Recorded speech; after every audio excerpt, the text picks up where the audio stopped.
Muito bom dia, que Deus abençoe a sua vida grandemente, em nome do nosso Senhor Jesus Cristo.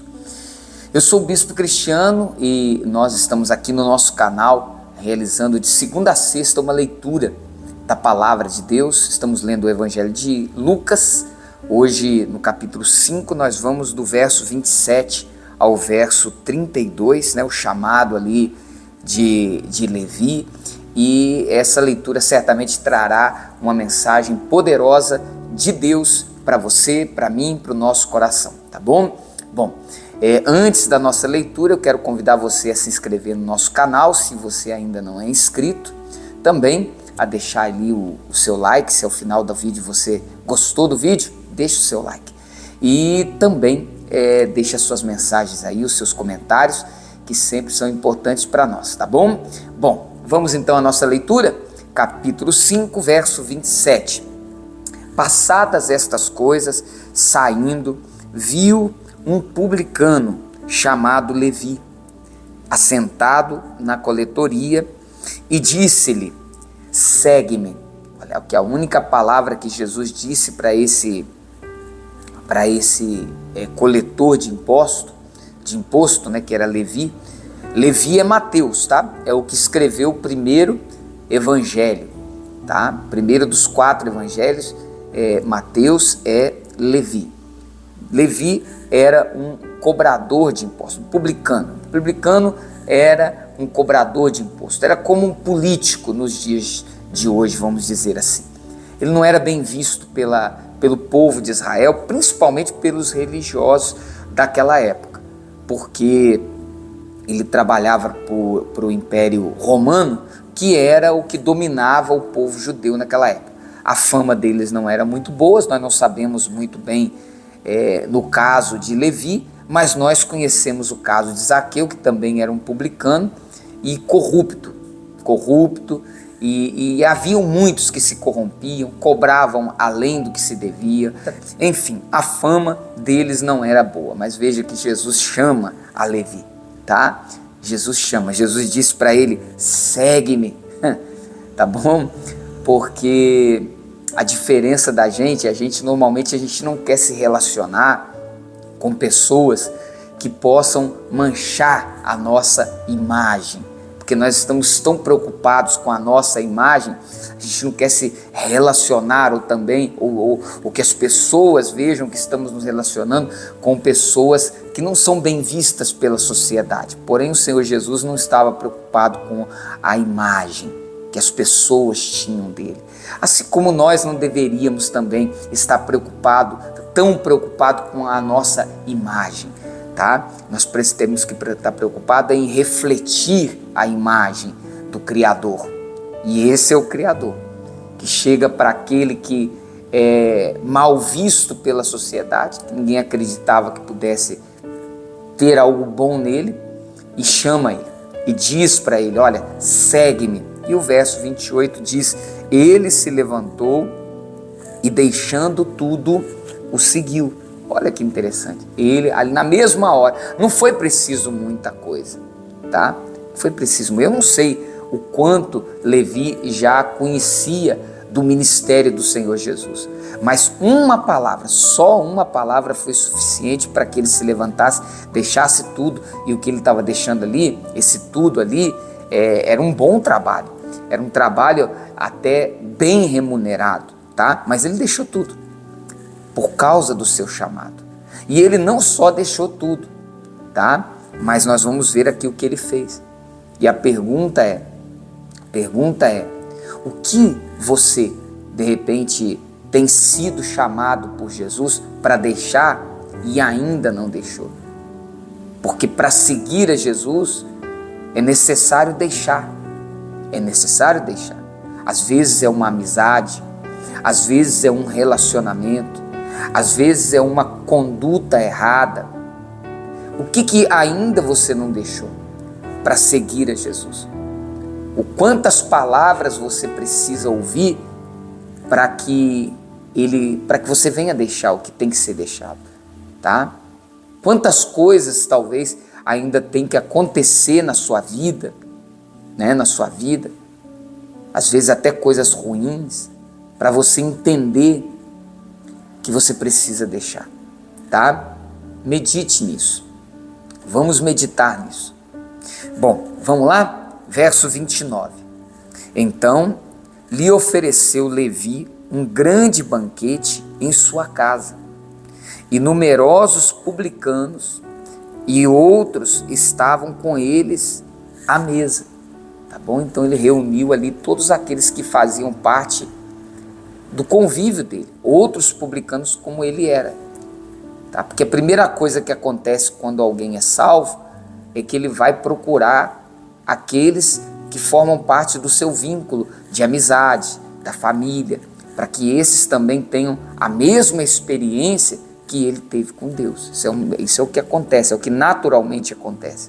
Aí no verso 30 diz assim, olha, os fariseus e os seus escribas murmuravam contra os discípulos de Jesus, perguntando: por que comeis e bebeis com os publicanos e pecadores? Você vê que os religiosos ali, os fariseus, os escribas, tá? Que eram os religiosos da época, não entendiam por que Jesus estava com gente tão, vamos dizer assim, pecadora. Aí Jesus vem com o versículo que é a chave dessa meditação do dia de hoje. Olha o que diz o verso 31. Respondeu-lhe Jesus: os sãos não precisam de médico, e sim os doentes. O 32, olha, não vim chamar justos, e sim pecadores, ao arrependimento. Glória a Deus. Então, o versículo para a nossa meditação é o 31. Quando Jesus ele disse, os sãos não precisam de médico, e sim os doentes. O que Jesus está fazendo aqui? Ele está reconhecendo que aqueles publicanos ali eram pecadores. Jesus está falando de doença aqui. A doença aqui, o que é? O pecado. Ele está reconhecendo realmente. Vocês têm razão. Eles são pecadores. Mas eu, disse Jesus, o são não precisa de médico. Quer dizer, Jesus, ironicamente, está dizendo ali que os fariseus estão sãos. Ou seja, não tem pecado. Na verdade, todos pecamos. Eu até falei numa leitura aqui essa semana que para Deus não existe diferença, né, entre aquele que é um religioso ou aquele que é um pecador. A diferença aqui é que o pecado daqueles homens, dos publicanos, era um pecado mais evidente, mais visível aos olhos dos fariseus, dos religiosos, da sociedade, tá? Essa era a diferença. Lá em Romanos, capítulo 3, a partir do verso 9, diz, ó, que se conclui? Pergunta, né? A pergunta, que se conclui? Temos nós qualquer vantagem? Não, de forma nenhuma, pois já temos demonstrado que todos, tanto judeus como gregos, estão debaixo do pecado. Como está escrito, não há justo, nem sequer um. Não há quem entenda, não há quem busque a Deus. Todos se extraviaram, se fizeram inúteis. Não há quem faça o bem, não há nenhum sequer, tá? Nenhum sequer. Então está escrito aqui, ó, Romanos 3, ó, não há justo, nem sequer um. Quer dizer, todos padecemos da doença do pecado, tá? Todos precisamos da misericórdia, da graça de Deus na nossa vida. Só que os religiosos, o pecado deles não era evidente, né? Ficava ali escondido. E eles se achavam ali no direito, não só de se achar bem, né? Sem necessidade da misericórdia de Deus, como no direito de julgar aqueles publicanos de forma a não dar a eles uma oportunidade de se arrepender. E essa não era a atitude do nosso Senhor Jesus. Tá? Jesus reconhece, eles realmente estão doentes. mas eu vim foi para eles, porque eu não vim chamar justos, e sim pecadores ao arrependimento. Então Deus chama o pecador não para ele continuar no pecado, mas ao arrependimento. Ao arrependimento, para que ele se torne um discípulo, tá bom? Então eu quero deixar essa mensagem para você hoje, para mim, para o nosso coração, tá? Deus nos chama ao arrependimento, para que a gente mude a nossa forma de viver, tá bom? Vamos orar, pegue o seu copo com água aí e vamos falar com Deus. Senhor, nosso Deus e nosso Pai, em nome do Senhor Jesus, eu te peço aqui agora, por cada pessoa que está acompanhando essa oração. Eu oro por aquele que se encontra perdido no pecado e que deseja mudar a sua vida. O Senhor disse, eu não vim para os sãos, mas eu vim para aqueles que estão doentes, para aqueles que estão vivendo na vida errada.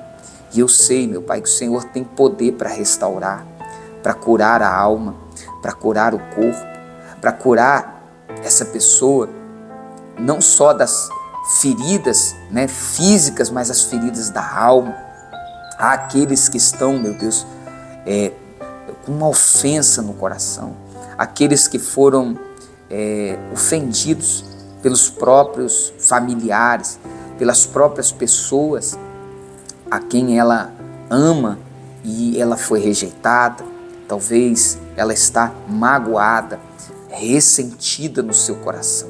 E eu oro para que o Senhor dê forças para ela perdoar. Eu oro para que haja cura espiritual, cura da alma, em nome de Jesus, Pai.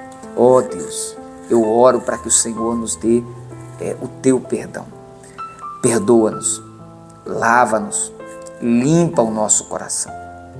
Eu oro também para que o Senhor abençoe esse copo com água e que haja cura, restauração, libertação na vida de todos que estão acompanhando essa mensagem. Amém e amém. Beba da água. Graças a Deus. Nós ficamos por aqui com a nossa leitura do dia de hoje. Amanhã nós voltamos aqui com uma palavra, mais uma palavra de Deus para o seu coração. Fiquem com Deus.